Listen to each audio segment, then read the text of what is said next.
أعوذ بالله من الشيطان الرجيم. بسم الله الرحمن الرحيم. الحمد لله الذي خلقنا وجعلنا من أمة حبيبه المصطفى، والصلاة والسلام على خاتم الرسل والأنبياء وعلى آله التقى والنقى وصحبه أولي الكرم والصدق والصفاء كثيرا كثيرا إلى يوم اللقاء. أما بعد فقد قال الله عز وجل في شأن حبيبه ومحبوبه تعظيما له وتوقيرا. أعوذ بالله من الشيطان الرجيم. إن الله وملائكته يصلون على النبي يا أيها الذين آمنوا صلوا عليه وسلموا تسليما. صلى الله على سيدنا محمد وآله وصحبه وسلم. صلى الله على سيدنا محمد وآله وصحبه. اللهم صل على سيدنا مولانا محمد وعلى آل سيدنا مولانا. जानो तुझे पे आएगी बेजान पर नाते नबी. हक़ ताला खुद ही पढ़ता नाते दर्शाने रसूल. अल्लाहुम्मा सल्ले अला मौलाना मुहम्मद व अला आलि सय्यिदिना.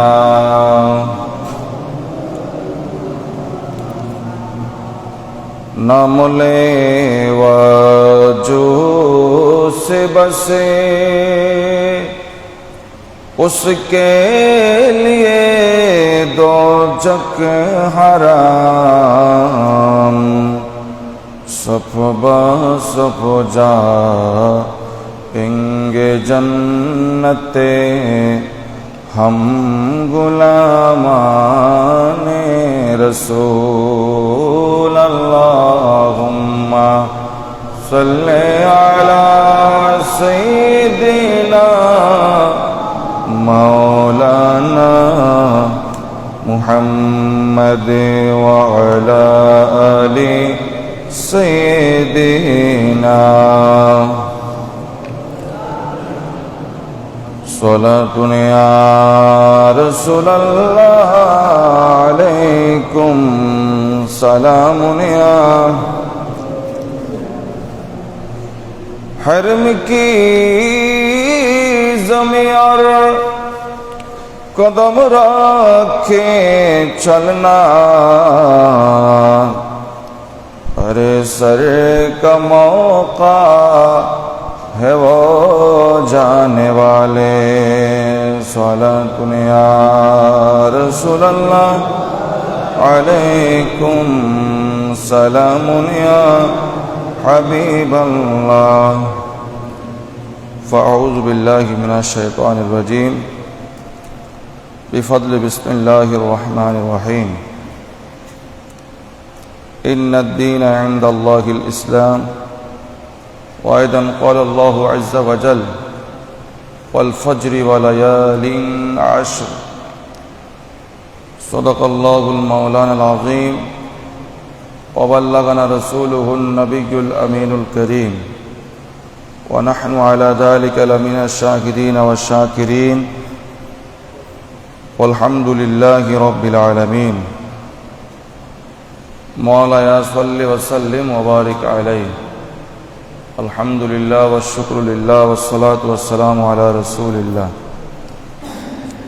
উপস্থিত আজকের এই পবিত্র দিনে পবিত্র ঘরে আগত সমবেত হযরতে মুরব্বিয়ানে কিরাম, বিরাদারানে ইসলাম, রাহিমানি ওয়া রাহিমাকুমুল্লাহ।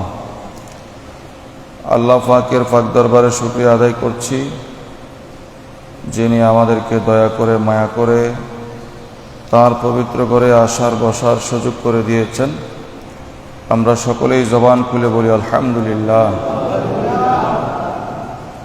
হুজুর করিম রউফ রহিম সরওয়ারে কায়নাত ফখরে মওজুদাত, উম্মতের কান্ডারি রহমতের ভান্ডার, উম্মতের বিপদ আপদের সাহারাদার দয়ালু নবীর দয়ালু কদম ফাঁকে বেহদ গুলামানা দুরুদ এবং সালামের হাদিয়া পেশ করছি। রব্বুল আলামিন আমাদের পক্ষ থেকে কবুল করে নিন, বলি আমিন।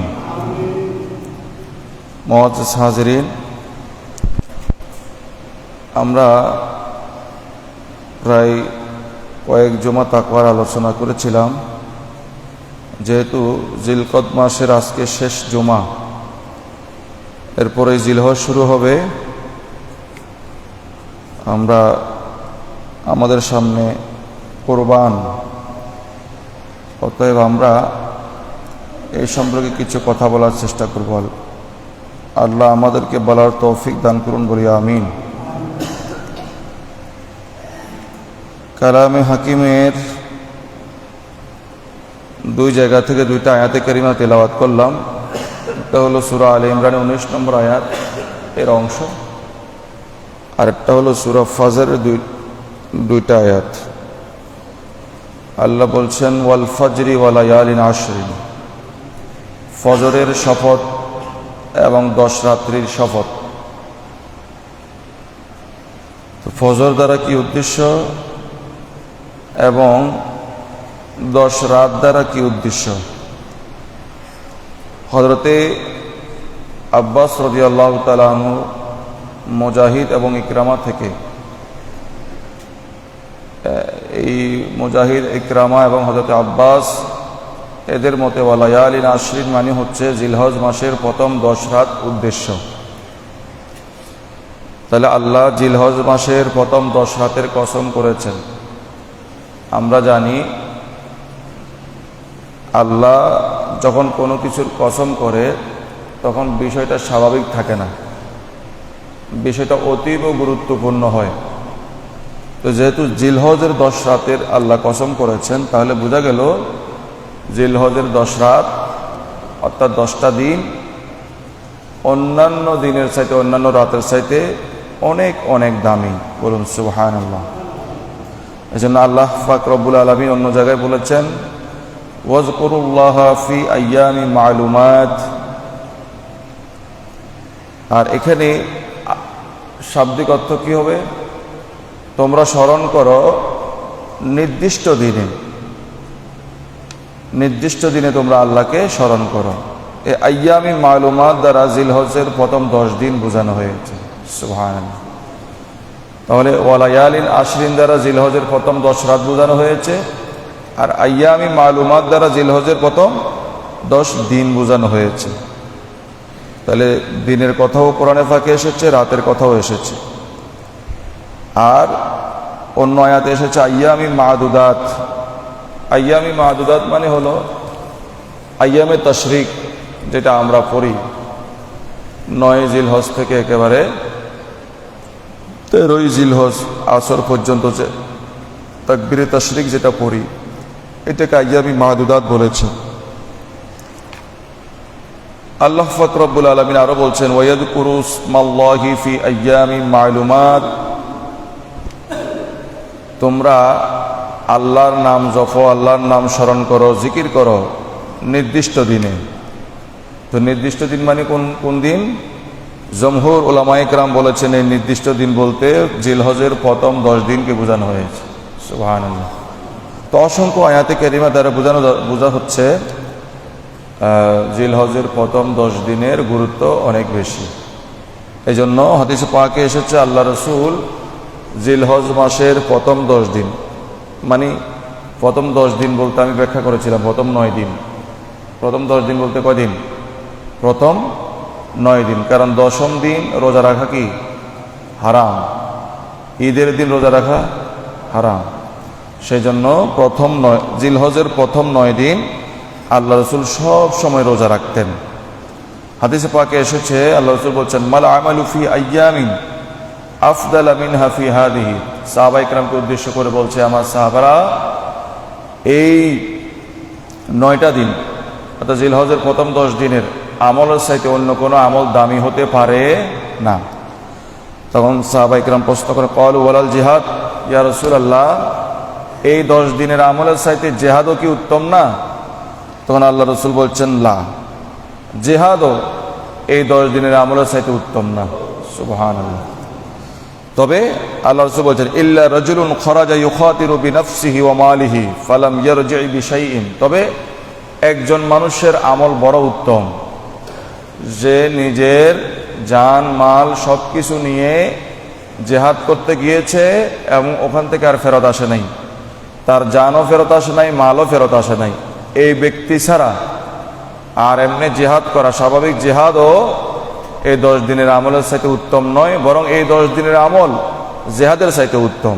সুবহান। অন্য হাদিসে আল্লাহ রাসূল ইরশাদ করেছেন, মা মিন আইয়ামিন আহাব্বু ইলাল্লাহি আন ইউতাআব্বাদা লাহু ফিহা মিন আশরি জিলহিজ্জাহ। মানুষ যে আল্লাহর ইবাদত করে, তো আল্লাহর কাছে এই 10 দিনের ইবাদতের চাইতে অন্য কোনো ইবাদত দামি হতে পারে না। ইয়াদিলু সিয়ামু কুল্লি ইয়াউমিন মিনহা বিসিয়ামি সানা। আল্লাহ রসুল বলছেন, এই দিনগুলোতে রোজা রাখলে, একদিন রোজা রাখলে গোটা 1 বছর রোজা রাখার সমান সওয়াব আল্লাহ ওই বান্দার আমলনামায় দিয়ে দিবে। ওয়া কিয়ামু কুল্লু লাইলাতিন মিনহা বিকিয়ামি লাইলাতিল কদর। এই 10 দিনের প্রত্যেকটা রাতে যারা কিয়াম করবে, মানে রাত্রি যাপন করে আল্লাহর ইবাদত করবে, ওই বান্দাকে আল্লাহ প্রত্যেক রাতে শবে কদর মানে লাইলাতুল কদরের যেই মর্যাদা, যে সওয়াব, এই প্রত্যেকটা রাতে বান্দাকে আল্লাহ ওই কদরের রাত্রির মতো মর্যাদা দান করবেন। তাহলে আমরা অসংখ্য হাদিসে পাক এসেছে, আমরা কিছু হাদিসে পাক শুনি এই 10 দিন সম্পর্কে। যেমন হযরতে আনাস বিন মালিক রাদিয়াল্লাহু তাআলা থেকে বর্ণিত, তিনি বলছেন, জিলহজ মাসের প্রতিটি দিন অন্য মাসের 1000 দিনের সমান। জিলহজের একটা দিন অন্য মাসের 1000 দিনের সমান। মানে এই জিলহজের একটা দিনে ভালো আমল করলে, অন্য সময় 1000 দিনে ভালো আমল করলে যে সওয়াব, জিলহজে একটা দিনে ভালো আমল করলে সে সওয়াব আল্লাহ বান্দার আমল নামায় দিবেন। সুবহানাল্লাহ। আর এই জিলহজ মাসের মধ্যে একটা দিন আছে উল্লেখযোগ্য, সেটা হলো ইয়মে আরাফা। আরাফার দিন হলো অন্য মাসের ফজিলতের দিক থেকে 10,000 দিনের সমান। জিলহজের একটা দিন অন্য মাসের 1000 দিনের সমান। আর জিলহজের মধ্যে একটা দিন আছে আরাফা। ইয়মে আরাফা কয় তারিখ? 9 তারিখ। 9 তারিখ আরাফার দিন। আরাফার দিনের ফজিলত কেমন বলা হচ্ছে, অন্য দিনগুলারে 10,000 দিন একত্রিত করলে যে সওয়াব হবে, শুধু দিন একত্রিত করলে হবে না, মানে ওই 10,000 দিনে বান্দা আমল করলে যে সওয়াব পাবে, আরাফার দিন একদিনের আমলে আল্লাহ সে সওয়াব দিয়ে দিবেন। আল্লাহ আমাদেরকে আরাফার দিন এখানে নয়, আরাফার দিন আরাফার ময়দানে আল্লাহ নসিব করুক বলি আমিন। হযরতে হাসান রাদিয়াল্লাহু তাআলা থেকে বর্ণিত, জিলহজ মাসের প্রথম 10 দিনের মধ্যে একদিনের রোজা অন্য মাসের 2 মাস রোজা রাখার সমান। জিলহজের প্রথম 10 দিন মানে 9 দিন, কারণ 10ম দিন রোজা রাখা কি হারাম। তো এখন 10 দিন কেন বলা হয়েছে? এটা কথার কথায় বলা হয়েছে। এটার ব্যাখ্যা আমি আজ থেকে প্রায় 3-4 জুমা আগে করেছিলাম। তো প্রথম 10 দিন বলতে কয়দিন? 9 দিন। তো এইখানে একদিন রোজা রাখা, এটা আরেকটা হাদিস, অন্য মাসে 2 মাস রোজা রাখার সমান। তাহলে জিলহজের প্রথম 9 দিন আল্লাহ রসুল সব সময় কি করতেন? রোজা রাখতেন। এবং এই রোজার ফজিলত সম্পর্কে এতগুলো হাদিস এসেছে। তাহলে একদিন রোজা রাখা জিলহজে, অন্য সময় কয়দিন? 2 মাস রোজা রাখার সমান সওয়াব আল্লাহ দিয়ে দিবেন। সুবহানাল্লাহ। আল্লাহ রসুলের সহধর্মী থেকে বর্ণিত, তিনি ইরশাদ করছেন, আন্নান নবী সাল্লাল্লাহু তাআলা আলাইহি ওয়াসাল্লাম কানা লা ইয়াদাউ সিয়ামা তিসঈ জিলহিজ্জা। আল্লাহ রসুল জিলহজের প্রথম 9 দিনের রোজা তরক করতেন না, মানে সব সময় আল্লাহ রসুল জিলহজের প্রথম 9 দিন কি রাখতেন? রোজা রাখতেন। আর ওই কথাটা আবার আসছে, জিলহজের প্রথম 10 দিন রোজা রাখা বলতে প্রথম 9 দিন উদ্দেশ্য। এটা সবসময় মনে রাখবেন, যেহেতু শব্দটা খাস নয়। যে শব্দগুলো খাস শব্দ, ওই শব্দগুলো এক ইঞ্চি পরিমাণ, 1 সুতা পরিমাণও পরিবর্তন হবে না। যেগুলো খাস শব্দ এগুলো বরাবরই হবে। 3 বললে 3 হবে, 10 বললে 10 হবে। শব্দটা যেহেতু খাস না, সেজন্য 10 বলতে কয়দিন মুরাদ? 9 দিন। কেননা 10ম তারিখ হলো কোরবানি, এই দিন রোজা রাখা কি হারাম, এটা সবাই জানে। তো প্রথম 10 দিনের কসম যেহেতু আল্লাহ করেছেন, ওয়াল ফজরি ওয়া লায়ালিন আশরিন, আল্লাহ প্রথম 10 দিনের কথা বলেছেন, দামের কথা, মর্যাদার কথা। তো যেহেতু প্রথম 9 দিনেরও দাম আছে, 10ম দিনেরও কি আছে? দাম আছে। এই জন্য বাইন্ডিং হয়ে গেছে 10 দিন। কিন্তু রোজা রাখার বেলায় কয়দিন হবে? 9 দিন হবে। আরেকটা হাদিস, আইন নবী সাল্লাল্লাহু তাআলা আলাইহি ওয়াসাল্লাম قال ما من ايام اعظم عند الله ولا احب اليه من العمل فيهن من هذه الايام العشر। আল্লাহ রাসূল বলছেন, জিলহজের প্রথম 10 দিনের আমলের চেয়ে অধিক গুরুত্বপূর্ণ এবং মর্যাদাপূর্ণ আমল আল্লাহর নিকট আর নাই। তাহলে এই 10 দিনের আমলের চাইতে গুরুত্বপূর্ণ এবং দামি আমল আল্লাহর কাছে আর এটা ছাড়া আর নাই। অবশ্যই আছে, কিন্তু এটাকে গুরুত্ব আরোপ করেছেন বিধায় আল্লাহ রাসূল এইভাবে বলেছেন, ফাআকসিরু ফীহিন্না মিনাত তাহলিলি ওয়াত তাকবীরি ওয়াল হামিদ। আল্লাহ রাসূল বলছেন, অতএব এই দিনগুলো তোমরা খেলতামাশায় অবহেলায় কাটাই দিও না। এই দিনগুলোতে তোমরা বেশি বেশি আমল, তাসবিহ, তাহলিল, আল্লাহর প্রশংসা গীতি করো, তোমরা কামিয়াব হবে, সফল কাম হবে। বলুন সুবহানাল্লাহ। তাহলে যেই দিনগুলোর দাম বেশি বলা হয়েছে, আমরা সেই দিনগুলোকে ছোট করে দেখলে হবে না। আমরাও সেই দিনগুলোকে খুব বেশি দাম দিয়ে, মূল্য দিয়ে আমরা নিজেদেরকে মূল্যায়ন করব, তারপর সেই দিনগুলো আমাদের উপকারে আসবে। নাহলে দিন দিনের জায়গায় থাকবে, আমরা আমাদের জায়গায় থাকব। হযরতে জাবের রাদিয়াল্লাহু তাআলা বর্ণিত, নবী করিম সাল্লাল্লাহু আলাইহি ওয়াসাল্লাম ইরশাদ করেন, মা মিন আইয়ামিন আফদাল ইনদাল্লাহি মিন আইয়ামি আশরি জিলহিজ্জা। আল্লাহর নিকট জিলহজ মাসের প্রথম 10 দিনের ফজিলত সবচেয়ে বেশি। সুবহানাল্লাহ। অসংখ্য হাদিসে পাক এখানে এসেছে। হযরতে কাব রাদিয়াল্লাহু থেকে বর্ণিত, তিনি বলেন, আল্লাহর রাসূল ইরশাদ করছেন, আল্লাহ তাআলা এই যে একটা কালের মধ্যে কয়টা মাস আছে? 12টা মাস আছে। কয়টা? ইংরেজিতেও 12টা, বাংলায় কয়টা? আরবিতে কয়টা? 12টা মাস আছে। এগুলোর মধ্যে আশহুরুল হুরুম করা হয়েছে, আরবি মাসের মধ্যে আশহুরুল হুরুম করা হয়েছে কয়টাকে? 4টাকে।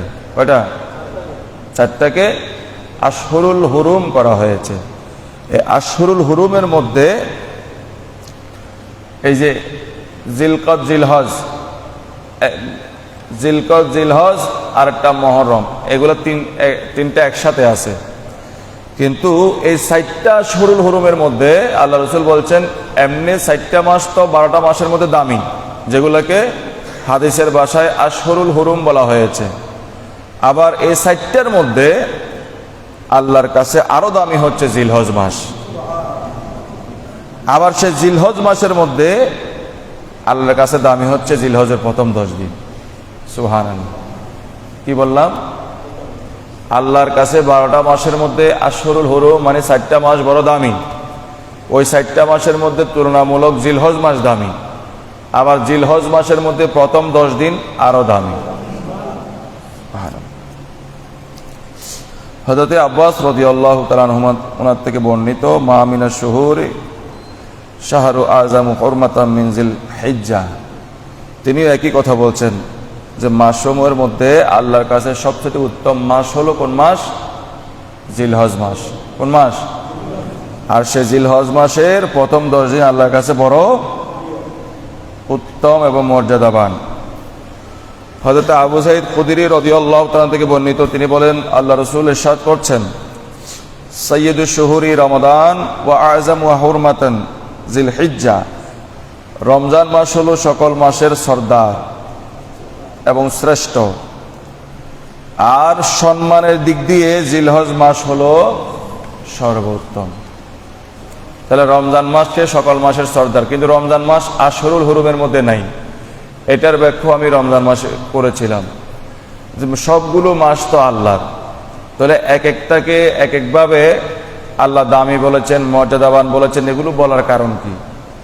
এগুলো বলার কারণ হচ্ছে বান্দাকে আল্লাহ ইবাদতের দিকে, আল্লাহর দিকে আকৃষ্ট করার জন্য এক এক জায়গায় এক একটা আল্লাহ অফার করেছেন, আল্লাহ রাসূল অফার করেছেন।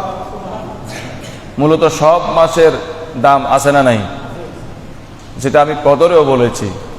কেউ যদি মনে করে যে যেহেতু কদরের রাতটা বড় দামি, অতএব সারা বছর আমি রাত্রি যাপন করার দরকার না, শুধু কদর আসলে ওই রাত কষ্ট মষ্ট করে সারা রাত কাটিয়ে দিব, তো এটা তার জন্য কোনো কল্যাণ বয়ে আনবে না। তারপর আমি বলেছিলাম এরপরও যদি আল্লাহ তারে ক্ষমা করে দেয়, সেটা তো আল্লাহ ইয়াগফিরু লিমান ইয়াশা ওয়া ইউআযযিবু মান ইয়াশা, আল্লাহ যাকে চায় মাফ করবে, যাকে চায় শাস্তি দিবে, এটা আল্লাহর কাজ। তবে আমরা নিশ্চিতভাবে বলতে পারি না। তবে এটুকুই বলতে পারি, কেউ যদি অন্য রাতগুলোকে ছোট করে দেখে, অন্য রাতগুলোকে হেয় করে, শুধু একটা রাতকে দামি মনে করে, সেখানে আমরা বলতে পারি কোরআন হাদিসের আলোকে যে আল্লাহর দেয়া কোনো একটা সময়কে যদি কেউ হেয় করে, আল্লাহর দেয়া কোনো বিধানকে যদি কেউ ছোট করে দেখে, তাহলে অন্য কিছু তার জন্য কল্যাণকর হবে না। এটা ছিল আমাদের মাসালা। আর যদি এমনিতেই সে কোনো কারণে পারে নাই, জীবনে একবার মসজিদে এসেছে, ওই একবার আসার দ্বারা যদি আল্লাহ মাফ করে দেয়, আমরা কিছু বলতে পারবো নাকি? আমরা আল্লাহর বিরুদ্ধে অবস্থান করবো? আল্লাহ সারা জীবন সে মসজিদে আসে নাই, একদিন এসেছে, তুমি মাফ করে দিলা কেন? এরকম প্রশ্ন কি আমরা করতে পারবো? পারবো না। তাহলে বিষয়টা হচ্ছে ইনকার করা, ছোট করা। এই মাসালা আমি বারবার বলেছি। কেউ দাড়ি রাখে নাই, সে গুনাহগার। কিন্তু কেউ যদি বলে যে দাড়ি না রাখলে কি হবে, তাহলে এটা না রাখা হলো না, এটা কি হইলো? একটা ইসলামের একটা বিধানকে কি করলো? ছোট করে দেখলো, হেয় করলো, ঠাট্টা করলো। তখন কিন্তু তার ব্যাপারে আমরা কথা বলার অধিকার রাখি কিসের আলোকে? কোরআন এবং সুন্নাহর আলোকে। তাও আমরা নিজে নিজে নয়, কোরআন সুন্নাহর আলোকে আমরা বলতে পারি সে নিজের উপর নিজে আঘাত করেছে, সে কিন্তু লাভবান হবে না। তাহলে একজন মানুষ নামাজ পড়ে না, তাকে আমি কাফের বলতে পারবো না। অথচ হাদিসে পাকে এসেছে মান তারাকা সালাতা মুতাআম্মিদান ফাকাদ কাফার, যে ইচ্ছা করে নামাজ ছেড়ে দিবে সে যেন কুফরি করলো। কি করলো? হাদিসে আছে। কিন্তু আমি তারপরও নামাজ যে পড়ে না তাকে কাফের বলতে পারবো? তাহলে এখানে মান তারাকা সালাতা মুতাআম্মিদান ফাকাদ কাফার, এই হাদিসের ব্যাখ্যা বুঝতে হবে। ব্যাখ্যা কি? যে ব্যক্তি নামাজ পড়ে না আবার বলে কি নামাজ না পড়লে কি হবে, বা কেউ কেউ তো বলা শুরু করে যে আমি মনে মনে পড়ি, আমি মনে নামাজ পড়ি, আমি মসজিদে যাওয়া লাগে না, এই জাতীয় কথা যদি বলে, এবং না পড়লে কি হয়েছে? আবার কেউ কেউ বলে যে নামাজের কথা কোরআনেও নাই, কোরআনে নামাজের কথা বলে নাই। তো এই জাতীয় কথাবার্তা, এই জাতীয় বক্তব্য যারা দিবে তাদের জন্য খতরা আছে, আছে না নাই? আছে। এবং আছে যে কথাটা বলছি সেটা কিন্তু নিজের থেকে নয়, সেটা কোরআন হাদিসের আলোকে। তাহলে একটা কাজ ভালো কাজ করছে না, সে গুনাহগার হবে। কিন্তু ভালো কাজ না করে যদি বলে যে আমি ভালো কাজ করব না, সমস্যা কি? এই সমস্যা কি বলাটা এটা কার বিরুদ্ধে গেল? আল্লাহর বিধানের বিরুদ্ধে গেল। তো আল্লাহর বিধানের বিরুদ্ধে যখন যাবে, সেও আল্লাহর বান্দা, আমিও আল্লাহর বান্দা। আল্লাহর বিধিবিধান অনুযায়ী আমি তাকে একটা ফতোয়া দিতে পারবো, নিজের থেকে নয়। আল্লাহর বিধিবিধান লঙ্ঘন করলে আল্লাহ ফয়সালা দিয়েছেন, আল্লাহ রসুল ফয়সালা দিয়েছেন, তার ব্যাপারে কি ফয়সালা হবে, তার ব্যাপারে কি ফতোয়া হবে। কিন্তু এমনি একজন মানুষ নামাজ না পড়লে কি হবে এগুলা বলে না। বিধিবিধান, আল্লাহর বিধি নিষেধ যেগুলো আছে এগুলো না মানলে কি হবে এরকম ঠাট্টা করে না। তবে একদিন সে মসজিদে এসেছে, তাকে হেয় করার কোনো সুযোগ নেই। আপনি যদি বলেন সারা বছর আসনে আজকে কেন এসেছো, কিন্তু ঘরটা আল্লাহর, ঘর কার? সে যেহেতু ঠাট্টা করে নাই, বিদ্রুপ করে নাই, হেয় করে নাই, সে বছরে একদিন এসেছে, তাতে কি? সে আল্লাহর বান্দা। আল্লাহ যদি তারে মাফ করে দেয় আমরা কিছু করতে পারবো? শুধু আমরা ওই ব্যক্তিগুলা সম্পর্কে কথা বলবো যারা ইসলামের কোনো বিষয়কে ছোট করে দেখে, ইসলামের কোনো বিধি নিষেধকে ঠাট্টা করে, এই ব্যক্তিগুলা সম্পর্কে আমাদের বক্তব্য। কিন্তু যারা আল্লাহর বিধি বিধান সম্পর্কে কোনো মন্তব্য করে না, এরা বছরে একদিন আসুক, চাই এক যুগে 12 বছর পরে একদিন মসজিদে আসুক, তাদের ব্যাপারে আমাদের কোনো কিছু বলার সুযোগ, কারণ আল্লাহ মাফ করে দিলে কিছু করার, এটা আল্লাহ কোরআনে বলেছেন, ইয়াগফিরু লিমান ইয়াশা ওয়া ইউআযিবু মান ইয়াশা। আল্লাহ চাইলে সারা জীবন সেজদা দিয়েছে, কপালে দাগ করে ফেলেছে এমন ব্যক্তিকেও জাহান্নামে দিবে। আবার আল্লাহ চাইলে একেবারে ছোট্ট একটা জীবনে ক্ষুদ্র আমল করেছে, এটাকে ওসিলা করে আল্লাহ জান্নাত দিবে। সুবহানাল্লাহ।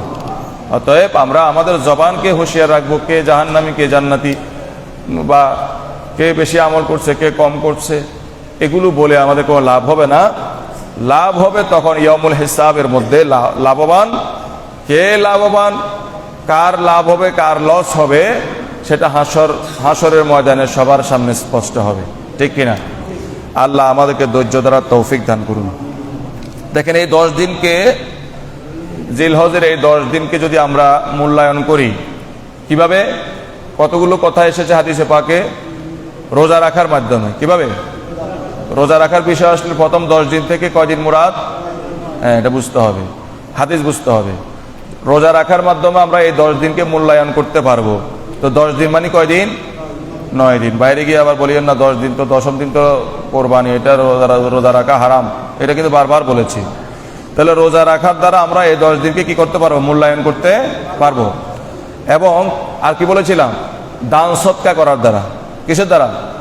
দান সৎকা করার দ্বারা, নিজের মালামাল ব্যয় করার মাধ্যমে। এবং আরেকটা কি বলেছিলাম? হাদিসে পাকে অনেকগুলো কথা বলেছি, আপনাদের মনে নাই? রাত্রি যাপন করার মাধ্যমে। কিভাবে? খাটের উপরে, অর্থাৎ অনিদ্রায়, নিদ্রাবিহীন রাত্রি যাপন, অর্থাৎ কিয়ামুল লাইল যেটাকে বলা হয়েছে। যেমন কদর রাত্রিতে, দামি রাতগুলোতে যেভাবে আমরা ঘুমাই না, এরকম এই 10টা রাতও না ঘুমাইয়ে যদি আল্লাহকে ডাকা হয়, এভাবে যদি মূল্যায়ন করা হয়, তাহলে এই 10 দিনের মধ্যে বান্দা কামিয়াব হতে পারবে। তাহলে রোজার মাধ্যমে, রাত্রি যাপন ইবাদতের মাধ্যমে, দান সৎকার মাধ্যমে, ভালো ব্যবহারের মাধ্যমে, এবং ইয়তীমকে, দুস্থ ব্যক্তিদেরকে সাহায্যের মাধ্যমে, এবং যারা খেতে পায় না তাদেরকে খাবার দেওয়ার মাধ্যমে, এই বিভিন্ন প্রক্রিয়ায় আমরা এই মানুষগুলাকে যদি, আল্লাহর বান্দাদেরকে যদি খেদমত করি, যেটাকে খেদমতুল খালক বলা হয়েছে, মানব সেবা, উত্তম সেবা, উত্তম ইবাদত, এগুলো করার মাধ্যমে এই বিভিন্ন প্রক্রিয়া যদি আমরা এই 10 দিনকে মূল্যায়ন করতে পারি, তাহলে আল্লাহ যে 10 দিনের কসম করেছেন, হয়তো আল্লাহ এই 10 দিনের উসিলায়, এই 10 দিন ভালো কাজের উসিলায় বান্দাকে তার সারা জীবনের গুনাহ আল্লাহ মাফ করে দিতে পারেন। আল্লাহর কাছে সে ক্ষমতা আছে না নাই? এটা বিশ্বাস রাখবেন। আমি আর আপনি মাফ করতে পারবো না, কিন্তু আল্লাহ মাফ করতে পারেন কি না? পারেন। তাহলে দেখেন কতগুলো ফজিলতের কথা এসেছে। এই 10 দিনকে যদি এই বিভিন্ন প্রক্রিয়া যদি আমরা মূল্যায়ন করতে পারি, তাহলে আমাদের 1 নম্বর ফজিলত, হায়াতের মধ্যে বরকত হবে, মানে হায়াত আল্লাহ বাড়িয়ে দিবেন। সুবহানাল্লাহ। এরপর আল্লাহ সম্পদ বাড়িয়ে দিবেন, সম্পদ বাড়িয়ে দিবেন। সম্পদ বাড়িয়ে দিবেন মানে বাড়িয়ে একটার মধ্যে দুইটা করবে, আল্লাহর সম্পদ বাড়ানো মানে এটা আমরা বুঝি না। আমরা অনেক সময় দায়ী করি আল্লাহ সম্পদ বাড়াচ্ছে করে। আল্লাহর সম্পদ বাড়ানো নিয়ে আমি একদিন আলোচনা করেছি। আল্লাহর সম্পদ বাড়ানো মানে কি জানেন? একজন মানুষের কাছে অনেক সম্পদ, কিন্তু তার হাহাকারের শেষ নেই, সে শুধু হাই হুতাশ করে, আমার নাই নাই করে। আরেকজন হ্যান্ড টু মাউথ, দিন আনে দিন খায়, কিন্তু সে একেবারে হাস্যোজ্জ্বল চেহারা নিয়ে সারাক্ষণ থাকে, সবসময় খুশিতে থাকে। এবং তার দিকে তাকালে চিন্তা হয়, কিরে, এ তো আজকে রুজি করলে খেতে পারবে, আজকে যদি রুজি না করে তাহলে সে হাসে কেমনে? তাহলে বোঝা গেল তাকে তার সম্পদে, তার খাওয়া দাওয়ায়, তার রিজিকে আল্লাহ বরকত দিয়েছেন। তাহলে আল্লাহর সম্পদ বাড়ানো মানে আপনার বাড়ি একটা জায়গায় তিনটা না, এটা আল্লাহ এভাবে বাড়ায় না। আল্লাহর বাড়ানো যেটা, সেটা অনেক জটিল। ওই যে বললাম, আবু হুরায়রার মতো ব্যক্তি অনেক দিন খাইতে পারে না, দিন রাত উপোস, ফেটে পাথর বেঁধে রেখেছে। আল্লাহ রসুলের কাছে এক পেয়ালা দুধ এসেছে, কথাটা আবার স্মরণ করাই দিচ্ছি বুঝার জন্য। এখন আবু হুরায়রা রাস্তার পাশে বসে আছে, কেউ যেন আমারে বলে একটু খাওয়ার জন্য, কিন্তু কেউ মনে জ্বালা বুঝে নেই। আল্লাহ রসুল বুঝলেন, আল্লাহ রসুল বুঝে বলতেছে, আবু হুরায়রা এদিকে আসো। ওই যে আহলে সুপ্পার মধ্যে সব সময় 70 বা 70 থেকে বেশি জন মানুষ আল্লাহ রসুলের কাছে থাকতো, এরা ঘর বাড়ি ছেড়ে দিয়ে এখানে থাকতো। এদেরকে আমার ঘরে দাওয়াত দাও, আছে কি এক পেয়ালা দুধ। দেখেন ওই অবস্থার মধ্যে আবু হুরায়রা বলতেছে না যে, ইয়া রাসূলুল্লাহ, আমার তো জান চলে যায়, কারণ আমি কেন ওদেরকে দাওয়াত দিব? তাহলে আল্লাহ যাকে রিজিকে বরকত দে, সে পেটে পাথর বাঁধলেও খাওয়ার কথা বলে না, সে শান্তিতে থাকে। সুবহানাল্লাহ। আর আল্লাহ যারে বরকত দেয় না, সম্পদে বরকত দেয় না, সে খেতে খেতে খাইতেই থাকে, তারপরও কিন্তু তার হাই হুতাশটা যায় না, তার আফসোসটা যায় না। তাহলে বোঝা গেল আপনাকে আল্লাহ বরকত দেয়। ওই যে দিন এনে দিন খায় যে ব্যক্তিটা হাসতেছে কেন, আপনার উত্তর আপনি পেয়ে গেছেন। আপনি যে চিন্তা করতেছেন, এ তো থাকে তাঁবুর মতো, একটা তেরফালে টাঙ্গিয়ে একটা তাঁবুর মধ্যে থাকে, এরপরে তার মুখে হাসি কেমনে? আমার মুখে তো হাসি না, আমার টেনশন, একটা থেকে আরেকটা কেমনে বাড়াবো, ব্যবসা প্রতিষ্ঠান একটা থেকে আরেকটা কেমনে বাড়াবো। আমি থাকি টেনশনে, সে থাকে হাসিতে। তার মানে তাকে বরকত দিয়েছেন কে? তার রিজিকে বরকত দিয়েছেন কে? তাহলে আল্লাহর বরকত দেওয়া মানে বাড়ি বাড়িয়ে দেওয়া, গাড়ি বাড়িয়ে দেওয়া, সম্পদ বাড়িয়ে দেওয়া, এটা নয়।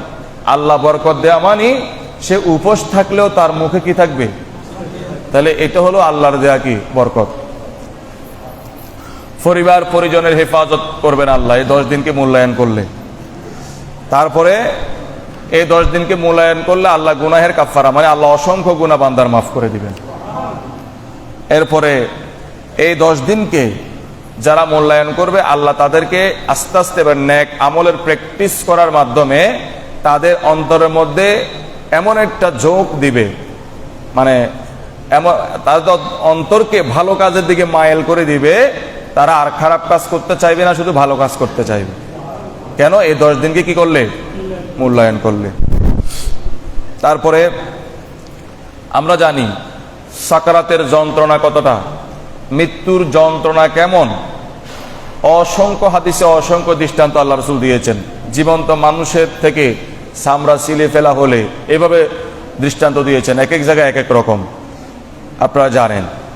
তো আল্লাহ রাসূল বলছেন, যারা এই 10 দিনকে মূল্যায়ন করবে তাদের সাকারাত একেবারে সহজ হয়ে যাবে, তাদের মৃত্যু যন্ত্রণা থাকবে না। এরপরে দেখেন অন্ধকারে আলো। অন্ধকার মানে কি? দুনিয়ার মধ্যে কোনো তার সাহারা নাই, কেউ তার আপন নাই, বিপদে পড়েছে। এই অন্ধকারে আলো মানে আল্লাহ তার জন্য সাহায্যকারী পাঠাবে। সুবহানাল্লাহ। রেজালুল গায়েবের মাধ্যমে আল্লাহ সাহায্য দিবেন তারে। অথবা অন্ধকারে আলো মানে সে কোনো বিপদে পড়ছে হঠাৎ করে, সেখানে রেজালুল গায়েবের মাধ্যমে আল্লাহ তারে সাহায্য করবে। এটার নাম হচ্ছে অন্ধকারে আলো। এটা রূপক একটা কথা আর কি, অর্থাৎ বিপদে সাহায্য। অন্ধকারে আলো মানে কি? বিপদে সাহায্য আল্লাহর পক্ষ থেকে পাবে। আর এই ব্যক্তি যে 10 দিনকে মূল্যায়ন করবে, আল্লাহ তার মিজানের যে আমল নামা তো গণা হবে না, মাফা হবে। এই যে আমরা বেশি বেশি আমল বলতেছি, যদি গণনা হইতো তাহলে যারা বেশি আমল করতেছে গণনায় তারা ফার্স্ট হইতো, কিন্তু না, আল্লাহ সেখানে গণবে না, সেখানে কি করবে? ওজন করবে, ওজন।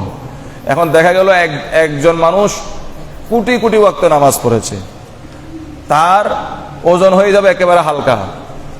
আর একজন মানুষ মাত্র কয়েক ওয়াক্ত নামাজ পড়েছে, কিন্তু তার ওজন হয়ে যাবে কি, ভারী হয়ে যাবে। তাহলে সেখানে কিন্তু গণনা হবে না। গণনা হলে তো যে বেশি পড়েছে সে ফার্স্ট হয়ে যেত, কিন্তু গণনা হবে না। কি হবে? ওজন করা হবে।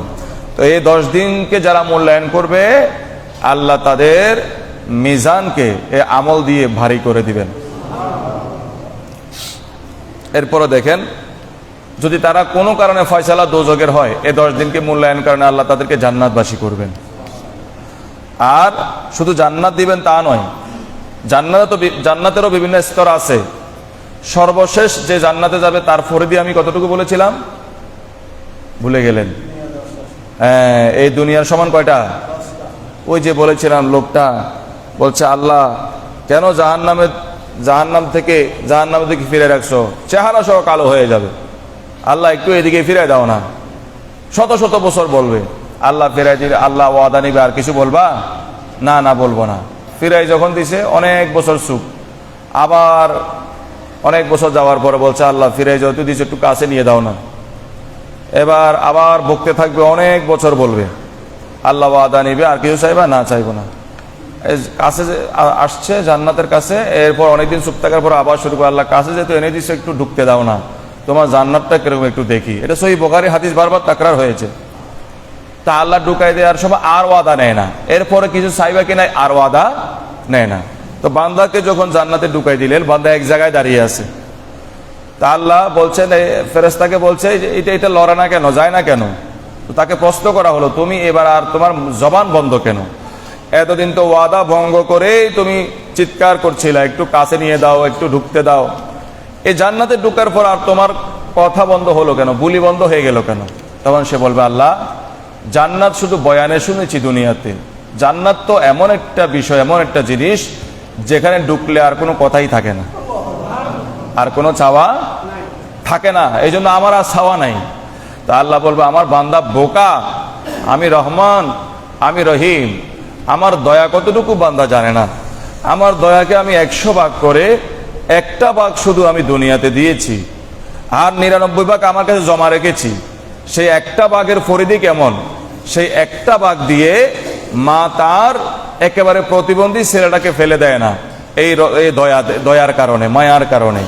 এই একটা মায়া, এই জগৎ সংসারের কত কত বেশি বেশি মায়ার বর্ণনা আমরা কিতাবে বিভিন্ন জায়গায় দেখি। মায়া কাকে বলে, দয়া কাকে বলে? তার 99 ভাগ দয়া তো আমি আমার কাছে রেখে দিয়েছি, বান্দা চাইল না কেন? আচ্ছা যাক, বান্দা যেহেতু আমার কাছে চায় নাই, তারপরও আমি দুনিয়ার সমান 10টা জান্নাত তারে দিয়ে দিলাম। তাহলে সর্বশেষ যে জান্নাতে যাবে, তার জান্নাতের ব্যক্তি কতটুকু? দুনিয়া সমান।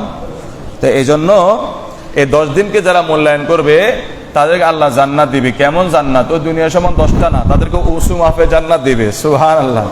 ওই সবার শেষে যাবে তো ওইরকম জান্নাত না, তাদের জান্নাত বিশাল জান্নাত হবে। সুবহানাল্লাহ। তাহলে এই 10 দিনকে আমরা মূল্যায়ন করব কি করব না? কিন্তু দুঃখের বিষয়, আমাদের দেশে পত্র পত্রিকায় দেখা যায় এবার ঈদে আসছে, বাকিটা আমি বলছি না। এবার ঈদে কি আসছে, এটা আমাদের মা বোনদের জন্য আসছে, আরো কারো জন্য আসছে, এবার ঈদে এটা আসছে, সেটা আসছে। এগুলো হচ্ছে আমাদের এই যে আলোচনা আমরা করলাম, এগুলোকে ধ্বংস করার জন্য এবার ঈদে আসছে ওইগুলা বলাটা একেবারে কি যথেষ্ট। তাহলে এবার ঈদে কি আসছে, কি দেখবো, এগুলা বিষয় না। বরং এবার যে 10টা দিন আমাদের সামনে আসতেছে, আমাদের লক্ষ্য থাকবে, আমাদের খেয়াল থাকবে যে ফজিলতগুলো আমরা আজকে শুনেছি, এই 10টা দিনে যেন আমরা এই ফজিলতগুলো অর্জন করতে পারি। ঠিক কিনা?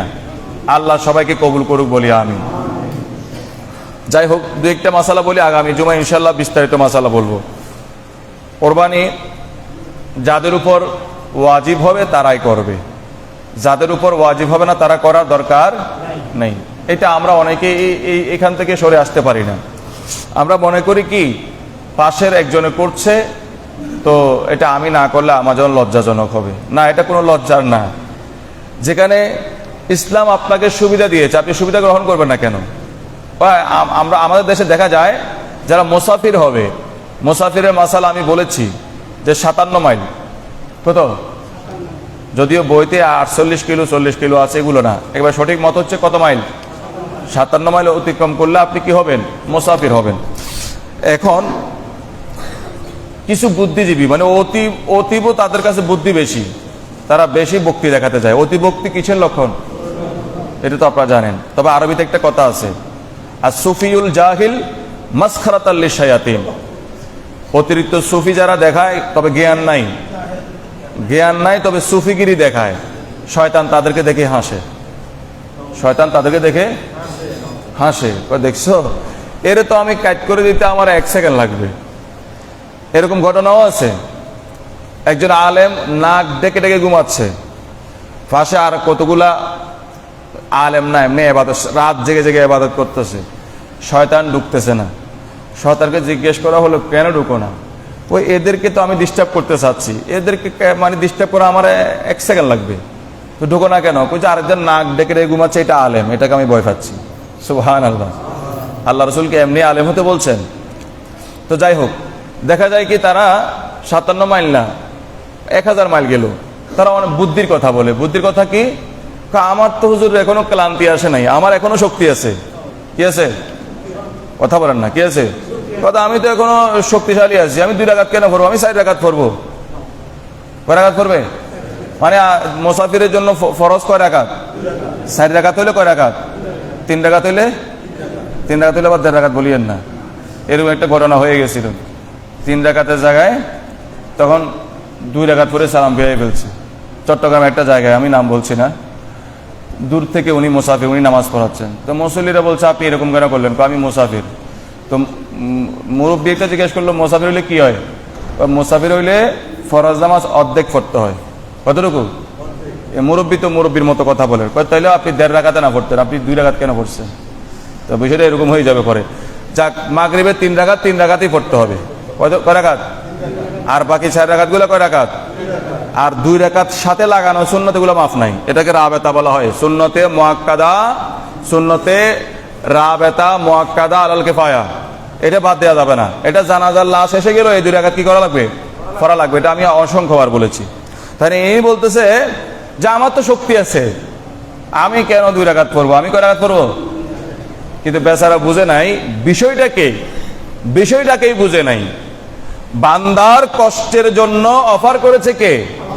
এই বিষয়টা বেচারা বুঝে নাই।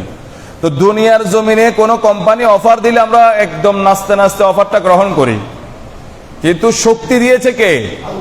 সৃষ্টি করেছে কে? মুসাফিরের যেই হুকুমে 4 রাকাতকে 2 রাকাত পড়ার বিধান দিয়েছে কে? এই যে 2 রাকাতের জায়গায় 4 রাকাত শক্তি প্রয়োগ করতে, শক্তি দেওয়াটা আল্লাহর। শক্তি দিয়েছে কে? আবার এই অফার দিয়েছে কে? আল্লাহর অফারের বিরুদ্ধে আল্লাহ দেয়া শক্তিকে সে প্রয়োগ করেন, এটা তার মাথায় নাই। মাথায় এই জন্য বলা হয়েছে আর সুফিউল জাহিল মাসখারাতাল লিশায়াতিন, মূর্খ সুফি সাহেবরে দেখলে শয়তান কি করে? হাসে। বুঝে দেখছো এটা কত বড় সুফি, দেখছো হাসে এটা। তাহলে আমরা শয়তানের হাসির পাত্র হতে চাই? আল্লাহ যেটা অফার দিয়েছে, আমার যত শক্তি থাক, যেহেতু অফার দিয়েছে কে? মালিক গোলামকে অফার দিয়েছে, সেটা গ্রহণ করব, সানন্দে গ্রহণ করব, ঠিক কিনা? সেখানে যদি আমি শক্তি দেখাতে চাই, হুজুর আমার তো শক্তি আছে, আমি 4 রাকাত পড়বো, কিন্তু আপনি জানেন না আপনি বেয়াদবিটা কার সাথে হচ্ছে। আল্লাহ আমাদেরকে হেফাজত করুন। তাহলে যার উপর কোরবানি ওয়াজিব হয় নাই সে করার দরকার, যার উপর ওয়াজিব হয়েছে সে করবে। তবে কার্যকরী করা যাবে কিনা? করবেন, তবে সুদে টাকা নিয়ে করা যাবে। কার্যকরী একজন থেকে কর্জ নেবেন, যত টাকা নেবেন তত টাকা ফেরত দিবেন, এই অর্থে কার্যকরী করতে পারবেন। তবে শাস্তিটা শুনে নেন, আজকে এটুকুই বলি, ইনশাআল্লাহ আগামী বিস্তারিত বলবো। যার উপর কোরবানি ওয়াজিব হয় নাই, নিজে নিজে যদি ওয়াজিব করে নেয়, নিজে নিজে কি করে নেয়? ওয়াজিব করে নেয়, সে যদি কোরবানি করে এবং কোরবানি করার জন্য পশু ক্রয় করলো, আর যার উপর ওয়াজিব হয়েছে সেও ক্রয় করলো। এখন আগের দিন মনে করেন যে তার ওই পশুটা চুরি হয়ে গেছে, কার? যার উপর ওয়াজিব হয় নাই, তার পশুটা কি হয়েছে? এখন যখন নিয়ত করে ফেলছেন, কিনে ফেলছেন, তখন ফরজ হয়ে গেছে না? আগে তো ছিল না, এখন আপনি নিজে নিজে ওয়াজিব করেছেন, তা আবার কিনতে হবে। যেহেতু ওয়াজিব রক্ষা করতে হলে আবার কি করতে হবে? কার্যকরী হোক যেভাবে হোক আবার কিনতে হবে। তো কিনে আনার পর আগে যেটা চুরি হয়ে গেছে ওইটাও পাইছেন, এখন কি করবেন? দুটোটা দিতে হবে। আর যার উপর কোরবানি ওয়াজিব হয়েছে শরীয়তের বিধান অনুযায়ী, তারটা যদি হারাই যায় সেও আবার কিনতে হবে, কিন্তু ফাওয়া গেলে সে কয়টা দিবে? একটা দিবে। তাহলে বুঝছেন, শরীয়ত আমাকে আপনাকে যে সুযোগ দিয়েছে, সুযোগটি গ্রহণ না করেই আমরা যদি নিজের উপর নিজে বিধান যদি নিজের উপর নিজে আনি তাহলে শাস্তি কম না বেশি? তাহলে শুধু শুধু আমরা কেন এটা করতে যাব? হ্যাঁ, ছেলে মেয়ে লজ্জা পাবে, করেন, সমস্যা নাই, তবে কার্যকরীও করতে পারবেন, ছেলে মেয়ের লজ্জার কারণেও করতে পারবেন, তবে সতর্ক থাকতে হবে যেন হারাই না যায়। হারাই গেলে কিন্তু আবার দুইটাই দেওয়া লাগবে, অথবা দুইটা না। আবার আরেকটা মশালা হচ্ছে, যে ব্যক্তির উপর ওয়াজিব হয়েছে তারটা যদি হারায় যায় সে না দিলেও পারবে। এই বিষয়টা আমি বলতে ভুলে গেলাম। যার উপর কোরবানি ওয়াজিব হয়েছে তারটা যদি কি হয়ে যায়, হারিয়ে যায়, তাকে আল্লাহ মাফ করে দিবেন। সবথেকে আরেকটা কিনতেও পারবে, না কিনতেও পারবে। এই বাচ্চা নিজের উপর যেহেতু ফরজ করেছে তাকে কি করতে হবে? আরেকটা কিনতে হবে। কেনার পর পাওয়া গেলে দোঁড়া দিতে হবে। আর যার উপর ওয়াজিব হয়েছে সে কেনার পর যদি পাওয়া যায় কয়টা দিবে? কারণ তার উপর ফরজ হয়েছিল কয়টা? একটা, ওইটাই দিবে। আর আপনারা শরীকে কোরবান করলে সতর্ক থাকবেন। একজন যদি সুদের কারবার করে, এরকম একজন যদি 7 জনের সাথে যদি একজন থাকে, তাহলে কারো কোরবানি কারোটা হবে না। আর মাপার সময় আপনারা যে বুদ্ধিজীবী, যাক এদিকে বেশি দেখ আমি মাফ করে দিচ্ছি, এটা আমি অনেকবার বলেছি। আপনি মাফ করার কে? কোরবানি বন্টন হবে কার পক্ষ থেকে? তা আপনি বলতেছেন যে না এই ভাগে একটু বেশি যাক মাপার সময়, এই ভাগে একটু বেশি, আমি আপনি দাবি রাখার কে? এটা তো আপনারই না। কোরবানি কার জন্য? ভাগ হবে কার পক্ষ থেকে? তা আপনি কি ভাগ করছেন? একেবারে সুতা পরিমাণ ভাগ করে। এই জন্য তো আল্লাহ রসুল বলছে তোমরা শরীকে কোরবানি না করে যদি পারো এক একটা বকরি দিয়ে হইলে কোরবানি করো, তাহলে আর এই ভাগাভাগির কোনো প্রশ্ন থাকলো না। এখন আপনি যদি ভাগে করেছেন মানে আল্লাহর পক্ষ থেকে বন্টন হচ্ছে। এখন আপনি বলতেছেন যে না তোমার ভাগে বেশি গেলে আমি দাবি রাখবো না। আপনি দাবি রাখার কে? দাবি কার? বন্টন করছেন আল্লাহর পক্ষ থেকে আপনি। তাহলে সতর্ক থাকবেন। শরীকে কোরবানি করলে বেশি কঠিন, সেখানে আপনি অমুককে বেশি দিলেন, অমুককে বাড়াই দিলেন, সেটা আপনার দেওয়ার কোনো অথরিটি নাই। তো উল্টাপাল্টা বেশ কম হইলে তাহলে কারো কোরবানি হবে না। সুদের কারবার করে এরকম ব্যক্তির সাথে কোরবানি করা যাবে না। এবং শরীয়তের খেলাফ কাজ করে শরীয়ত বিরোধী লোকের সাথে আপনি কোরবানি করবেন, কোরবানি হবে না। যাই হোক, অনেক সময় হয়ে গেছে, আমরা বিস্তারিত মাসালা আগামী জমে বলবো। যা বলেছি এটার উপর আমাদের সকলকে আল্লাহ আমল করার তৌফিক দান করুন। ওয়া আখিরু দাওয়ানা আলহামদুলিল্লাহি রাব্বিল আলামিন। যারা সুন্নত পড়েন নাই সুন্নত পড়ে নিন।